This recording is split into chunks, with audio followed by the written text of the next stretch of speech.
Hey everyone, and welcome. Get ready, cause today we're taking a deep dive into Canadian personal finance. That's right. We're going to figure out how to make that system work for you. And we're going all the way from your first paycheck. To a comfy retirement. Exactly. Yeah. And we've got a ton of sources here. Yeah, we've got it all. Classic guides to Canadian finances. Deep dives into specific investment strategies. Even government programs. You name it. We'll be figuring out all those terms that make you go, huh. Like RRSPs. And TFSAs. And believe me, There's some really cool stuff about tax brackets and benefits. things you probably didn't know existed. Yeah, for sure. And no matter where you are in life, Whether you're just starting out, or planning your retirement escape.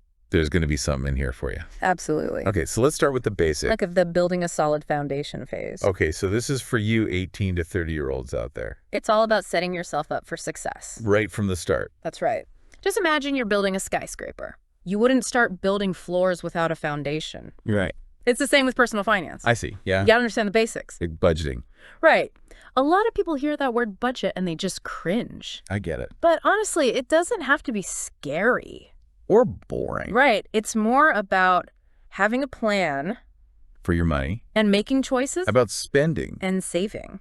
I like that. So one framework that's pretty popular is the 50-30-20 rule. Okay, what's that one? It suggests you allocate 50% of your after-tax income to needs. Like rent, groceries, bills, all that. Yep. Then 30% to wants. Like entertainment, travel, that new gadget you've been eyeing. Ooh, I like that. 30% And then the final 20%. goes to savings and debt. You got it. Okay, so hang on. Not everyone's income and expenses fit perfectly into those percentages, though. Right. Like what if someone's rent takes up way more of their income? Well, that's where the beauty of budgeting comes in. Huh. It's all about customization. You got to adjust those percentages to match your own situation. And your goals, too. Exactly. Yeah. Maybe you need to allocate 60% to needs and only 10% to wants for a bit. To save more. Or pay down debt. Yeah, makes sense. So it's more about being mindful of where your money's going. And making sure it matches your priorities. Exactly. So along with responsible money management. We got to talk about another element of that solid foundation. Your credit score. Oh. Yeah, in Canada, it ranges from 300 to 900. And it's basically your financial reputation. That's a good way to put it. Like a report card you get in school.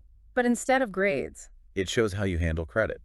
That's right. And lenders use it to see if you're trustworthy. To see if they should give you a loan. And what interest rate you'll pay. And even to rent an apartment sometimes. Wow, that credit score is really important. It really is. A good score can save you tons of money and interest. Over your whole life. Okay, so how do you build a good score? That sounds kind of scary, right? Yeah, especially when you're just starting out. But it's pretty straightforward, actually. Oh, good. Start with a secured credit card. Or a student card. Those have lower limits. Okay, and then Use it responsibly. what does that mean? Pay your bills on time. All of them. Every single one. And in full. When you can. Got it. And keep your credit utilization low. What's that? Don't max out your credit card every month. Right. It's about showing good habits over time. Not just having a ton of credit available to you. Exactly. Okay, so we talked about budgeting and credit scores. Now let's talk about something a little daunting. Income tax in Canada. Ooh, yeah. A lot of people feel overwhelmed by that whole system. It does seem complicated. With all the rules and forms. For sure. But it gets much less intimidating once you understand it. So how does it work? Well, Canada uses a progressive tax system. What does that mean? It means the more you make The higher the tax rate. on that extra income. So it's not a flat rate on all your income. Yeah. Okay, so let's say someone makes $60,000 in Ontario in 2024. How would their income tax be calculated? Yeah, that's a good question. Well, their income would be divided into different tax brackets. Okay. The first federal tax bracket in Ontario for 2024 is 15% on income, up to $50,197. Okay. Since they're earning $60,000. A bit of their income goes into the next bracket. Yeah, which is 20.5%. For income between $50,197 and $100,392. Exactly. So they're not being taxed at 20.5% on their whole income. Oh, just on the part that falls into that bracket. Okay, that makes sense. And don't forget, there are provincial taxes, too. On top of the federal taxes. Gotta consider both. Right, so is there any way to legally pay less tax? Absolutely. That's where our Canadian secret weapons come in. Ooh, what are those? The TFSA and the RRSP. I've heard of those. Let's start with the TFSA, Okay. which stands for Tax-Free Savings Account. Okay. In 2024, you can contribute up to $6,500. Got it. And any money you earn that account, Interest, dividends, capital gains, all of it, is completely tax-free.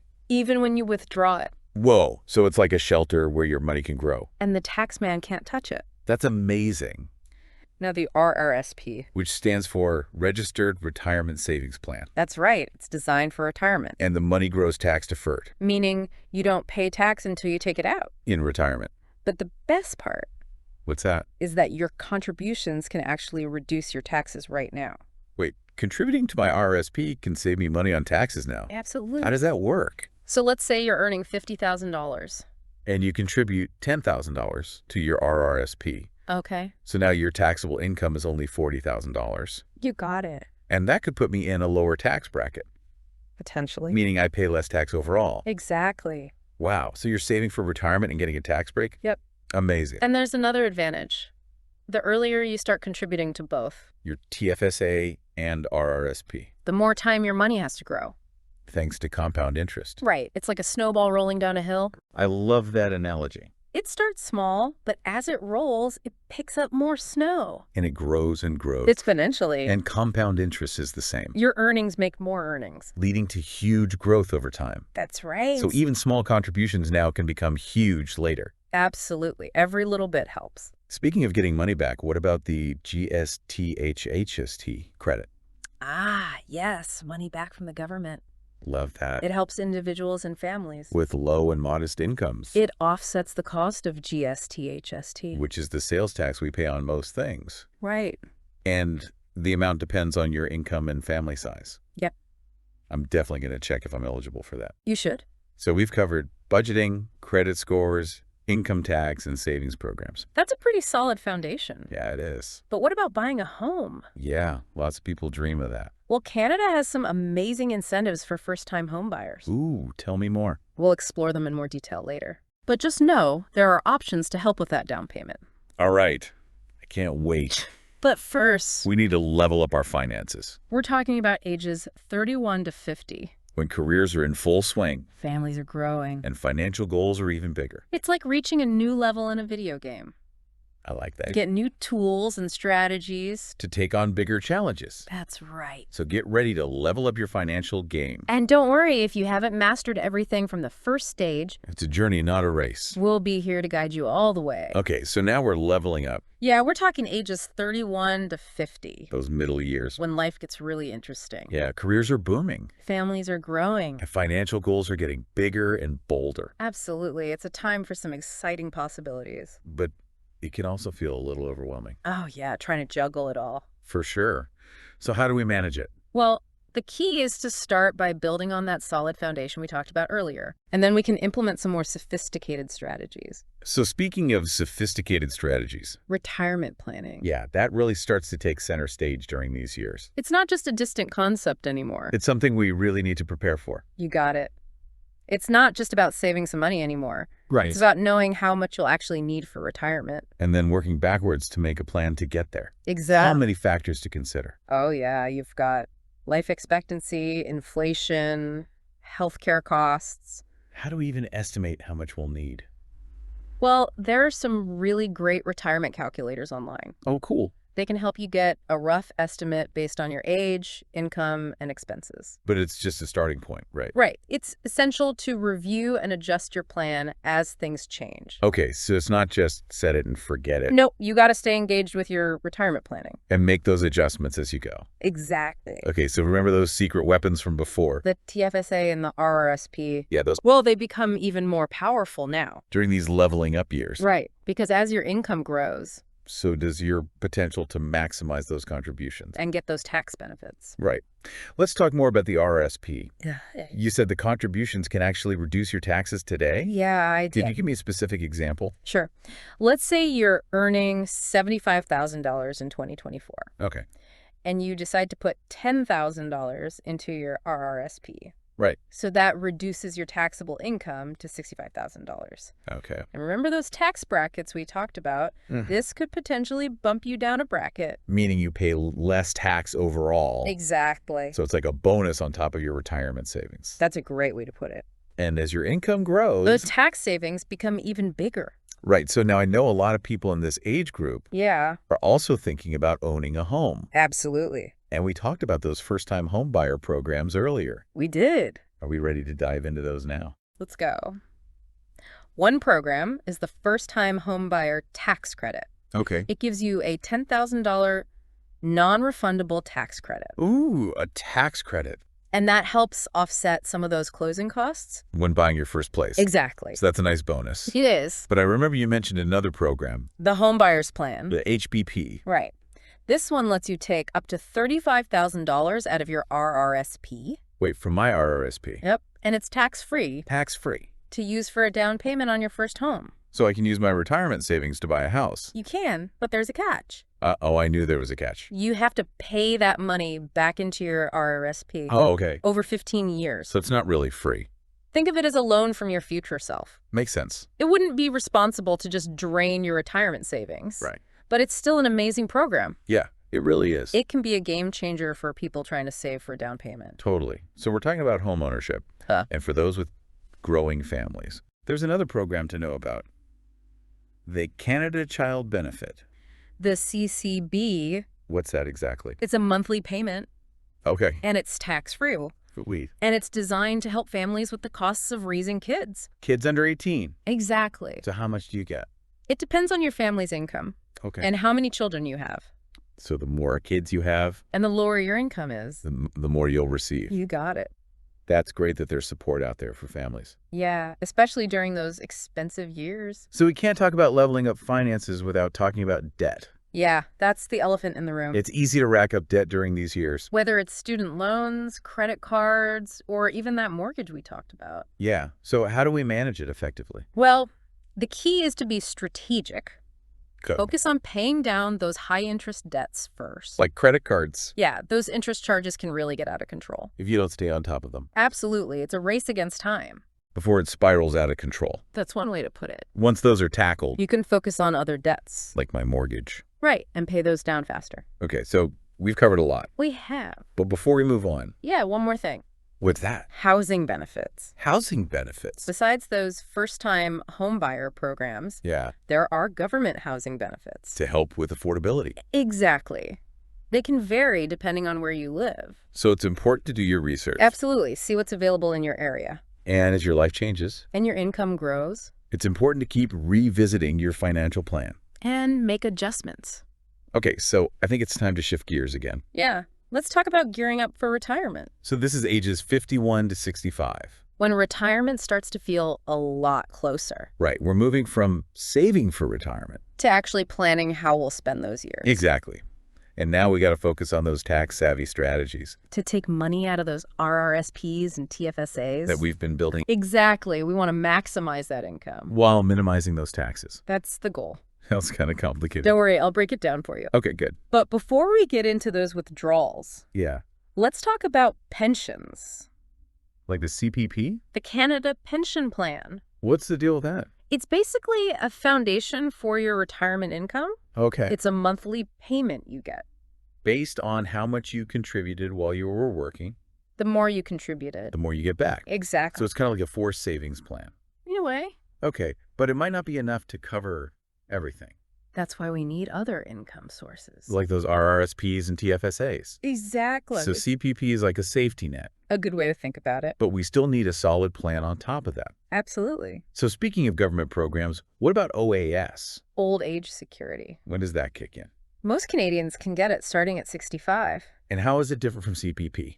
CPP is based on how much you contributed. While you're working. OAS is based on how long you lived in Canada. Okay, so it doesn't matter if you worked a traditional job or not. As long as you've lived in Canada for a certain amount of time. You're eligible. That's right. That's great. Yeah. Is there a set amount everyone gets? It can change a little bit with inflation and other stuff, Okay. but it's meant to provide a basic income for seniors. So for those with lower incomes, There's the Guaranteed Income Supplement. the GIS. It's for people who need it most. Okay, and what does it do? It boosts the income of low-income seniors. To help them cover basic living expenses. Exactly. It helps make sure everyone has a basic standard of living. That's amazing. So we've got CPP, OAS. And maybe GIS. Yep. But let's get back to those RRSPs and TFSAs. Okay. We're talking about taking money out now. And doing it in the most tax-efficient way possible. Any tips for that? Well, one strategy is income splitting. Income splitting. If you're married or common law, Okay. it can potentially lower your overall tax bill. How does that work? Basically, you shift some of your income to your spouse. Who might be in a lower tax bracket. Right. And that can reduce your overall taxes. And free up more money for you to enjoy. In retirement. I see. So it's like this big financial puzzle. It is. And we're putting the pieces together. That's a great way to think about it. So now we're moving on to the final stage. Thriving in retirement. And we'll keep uncovering those puzzle pieces. To help you see the complete picture of financial well-being in Canada. And we're back for the final part of our Canadian personal finance deep dive. We've made it to the thriving in retirement stage. That exciting time for those 65 and older. Where you can finally kick back and relax. Yeah, and enjoy the results of all that planning. It's all about that freedom and flexibility that comes with retirement. But are there any financial things we still need to think about? Oh, definitely. Like what? Especially when it comes to managing all those savings. Right, we've worked hard to contribute to those RRSPs. And now it's time to actually use that money. But you mentioned converting an RRSP to a RIF. Yeah, what's that all about? Can you explain that for us? Absolutely. So when you turn 71, Okay. you have to convert your RRSP into a registered retirement income fund. The RIF. That's right. And it basically becomes your way to get income from your savings. So like turning that big pot of money into a stream of income. Exactly. So do we have to take everything out at once? No, not at all. Okay, good. With a RRIF, you have to withdraw a minimum amount each year. Okay. And that amount depends on your age. And how much is in your RRIF? Exactly. But the good thing is, What's that? you can always take out more than that minimum. If you need to. Or if you just want to. So it's all about finding that balance. Yeah, between making sure your savings last. And actually enjoying the freedom we've worked so hard for. And of course. You got to try and minimize those taxes too. Always. Speaking of which. What about our TFSAs? Ah, yes. Our tax-free hero. Those withdrawals are always tax-free. Which makes them perfect for retirement income. Yeah. It really seems like the TFSA is great for every stage of life. It really is a versatile tool. Okay, so we've got our CPP, OAS, RRIF withdrawals. And maybe some TFSA withdrawals too. Are there any other income sources or government programs we should know about during retirement? You've covered the main things for sure. But are there any hidden gems? Well, it's always good to stay up to date. On any potential benefits? Right, because depending on your income and situation, There might be extra things available? like certain tax credits just for seniors, Okay, or even subsidies for healthcare or home care. gotcha. So it never hurts to do some research. Absolutely not. It could help stretch those retirement dollars further. Definitely. So I think this deep dive has shown us something really important. What's that? It's not just about saving for retirement, It's also about planning how we'll actually manage our money. and how we'll use those programs and options available to us. It's like having a toolbox full of tools I like that. and knowing which tool is right for the job. Can make all the difference. So we've gone from building that solid foundation. All the way to thriving in retirement. What are some of the biggest things you hope people will take away from this deep dive? Well, I think the most important thing to remember is that personal finance in Canada is different for everyone. It's a unique journey. Exactly. But with the right knowledge and the right tools, It can be really empowering. even enjoyable. I agree with that. It's never too early or too late to take control of your finances. And shape the future you want. Absolutely. And there are tons of resources out there to help you along the way. Like online calculator, Government websites. even professional advisors. You don't have to go it alone. Definitely not. And remember, The financial world is always changing. so stay curious, stay informed, and ask questions. The more you learn, The more confident you'll be in making those smart financial decisions. couldn't have said it better myself. Well, we've been your guides on this journey through Canadian personal finance. And we hope you found it helpful. Now it's time for you to take the reins. Think about your own financial goals Figure out where you are on your journey. and start exploring those strategies and programs that work for you, The key to thriving especially in retirement. is to be proactive Stay engaged. and never stop learning. The world of personal finance is always changing. So embrace the challenge, And make your money work for you. even when you're not working anymore. That's it. That wraps up our deep dive into Canadian personal finance. We hope you feel empowered and ready to take on your financial future. And remember, no matter where you are on your journey, you can create a bright and fulfilling financial tomorrow. we'll see you next time. Happy saving, investing, and thriving.